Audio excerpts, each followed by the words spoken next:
Hello. So this is the fifth installment, and you notice we've changed the background a bit. Shake up your life a little bit, if you will. This takes a look at James chapter 2, verses 1 through 13.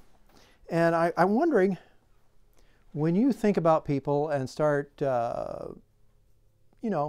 a crowd, you're looking at people and estimating, what do they do and where do they come from, and how do you rate people? I mean, in your mind, you get into a crowd and you sort of rank people. Oh, that guy, he's pretty highfalutin. And that is what James is talking about here. In James chapter 2, verses 1 through 13. Because in one way or another, what was happening in the early church is people were getting ranked.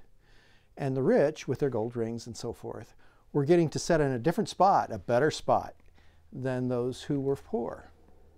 And you probably are wondering why this was even a problem. Surely it's not a problem in our church today.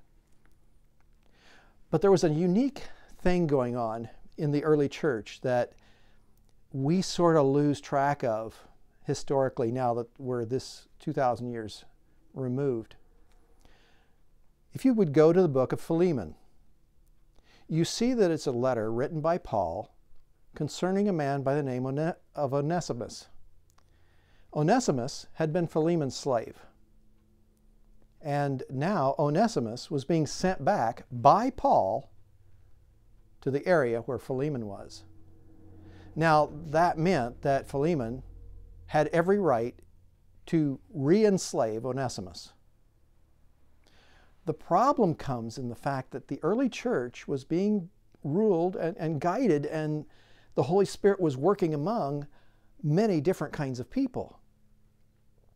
And so, in a situation in the early church, it could be that a slave was the deacon or was the elder.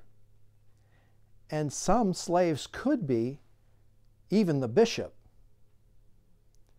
which meant in the church setting, it could be someone's slave that would be preaching to them on any given day of worship. That changes things. What James was trying to say is that speak and act as those who are going to be judged by the law that gives freedom, because judgment without mercy will be shown to anyone who has not been given mercy, and mercy triumphs over judgment.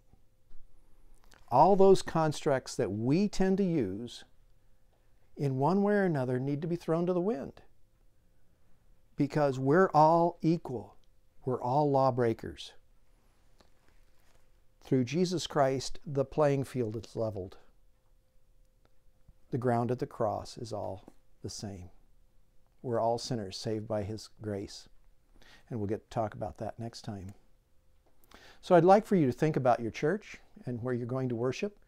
And think about those times that you might go around rating people in the sanctuary. And maybe take it to the Lord. See if it's something that you're needing to work with and maybe confess and put before Him. Most of all, what James wants us to do is to think about it. Are we doing it? Think about it.